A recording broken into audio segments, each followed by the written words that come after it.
National Organizations of African American Women. So this is a very important part of the fiber of American society and American civil society. Dr. Jones DeWeaver has been an influential part of a number of organizations, including the Joint Center for Political and Economic Studies, the Congressional Black Caucus Foundation, and the Institute for Women's Policy Research.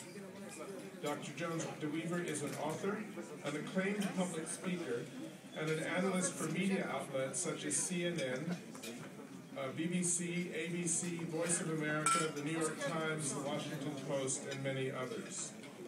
She earned her PhD in Government and Politics from the University of Maryland, here close to Washington, D.C.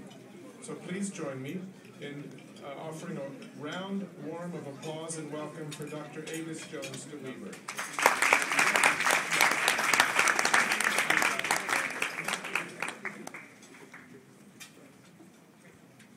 Good afternoon.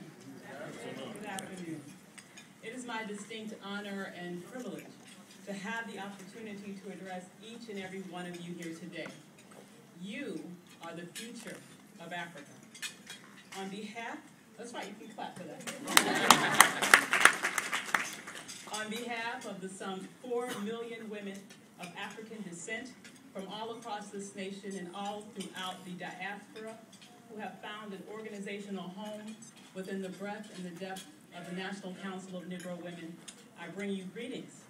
And I extend to you our hands of friendship, of solidarity, and of support as you take the experience of the last few days home with you and begin anew your important work on behalf of creating better families, better communities, better nations, and ultimately a better world. Go home knowing that your struggle is our struggle. Your fight is our fight. And though you may have much to do in your homelands to create a brighter future for this generation and the generations yet to come, know that we too, on these shores, have much work to do as well. None of us have yet earned the right to arrive at a place of complacency. There are still before us too many wrongs that need to be righted, too many opportunities that need to be expanded, and too many dreams that as of yet remain unfulfilled. Yet, in reflecting on the amazing accomplishments of our shared past, I could not be more confident of our capabilities of achieving the goals that our ancestors barely dared to even desire. This year, 2010, marks a remarkable feat for many of the nations represented in this room today. It is this year that you celebrate a half-century of freedom from the tyrannical oppression and natural resource depletion that colonization brought to your shores. Know that we too, those of us who call ourselves African Americans, have a very personal understanding of your contemporary situation. We are, in fact, not quite as far along the path of freedom as you find yourselves today.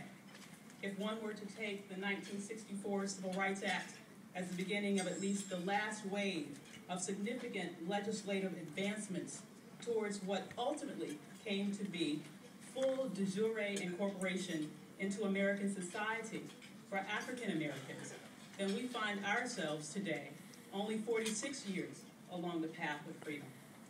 Freedom from the ravages of Jim Crow, freedom from the stain of segregation, and freedom from the sting of massive resistance to full incorporation into American society.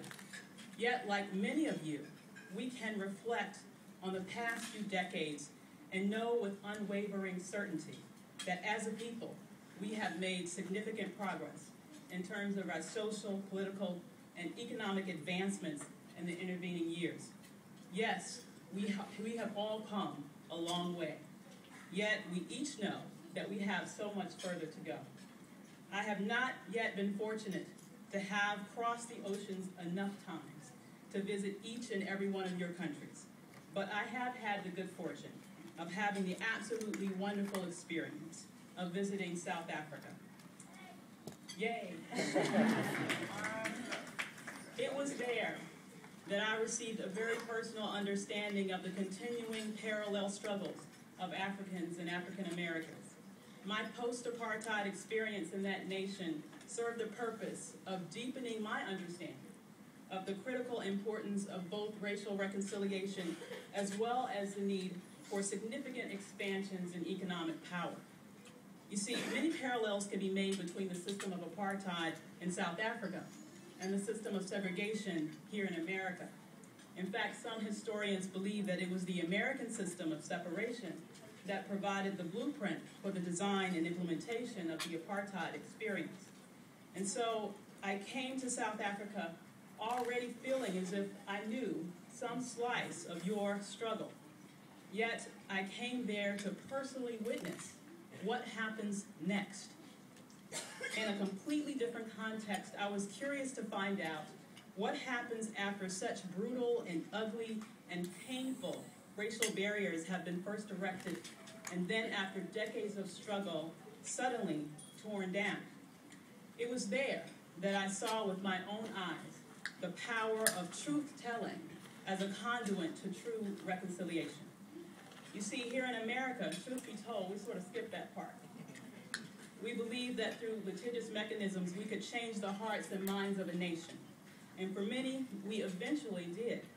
But it took many, many brutal years here in America to undergo the type of massive transformation of the heart that a significant portion of South Africans experienced and what could be comparatively referred to as a blink of an eye. Now, does that mean that South Africa is a utopia and that there no longer exists unfortunate occurrences that seemingly race-based in nature? Of course not. But as a nation, you have taught the world a very, very important lesson on how to accomplish a peaceful transfer of power. And then beyond that initial transfer, provide a roadmap to long-term peaceful coexistence.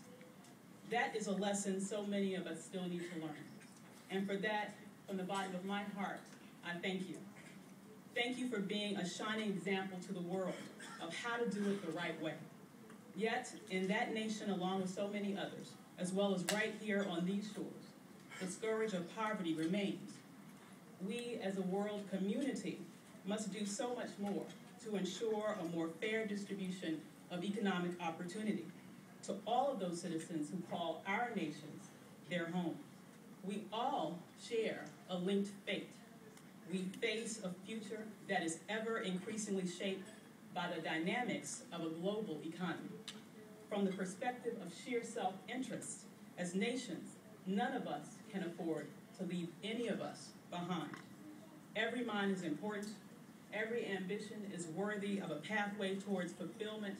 Every child born is worthy of the opportunity to have his or her talents and abilities acknowledged and then fully developed.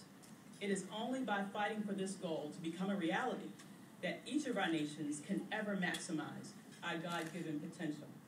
As we continue to work on that change right here in America, I challenge you to take that message back to each one of your nations and make it at least one slice of your life's work. I promise you, your efforts will not be in vain. In fact, we will all be the beneficiaries of the brilliance that is unearthed by living the motto of leave no one behind. Finally, as a woman, I would be remiss if I overlooked my opportunity here today to stress the importance of ensuring the full social, political, and economic integration of women into all phases of African life. As we all know, women are the foundation of communities. As such, our condition foretells the conditions of all of those around us. Investments in the educational, economic, and political empowerment of women should be thought of as nation-building investments. They not only benefit those who walk through the doors of opportunity, they reach all of those who find themselves within that woman's reach. Leaders, as we each look toward a future full of unknowns, yet replete with opportunity, it's important that you know that this time was made for you. You stand on the backs of so many who came before you, those who toiled and struggled and fought fights so that those battles would be won for just this day. Assume that mantle of leadership, knowing that it is your destiny. It is your time to move the continent in directions that heretofore the world has never seen. Know, too, that you have allies here in this administration, in this nation, and among these people. But perhaps no better allies than those of us in the African American community, whom at our core share your blood.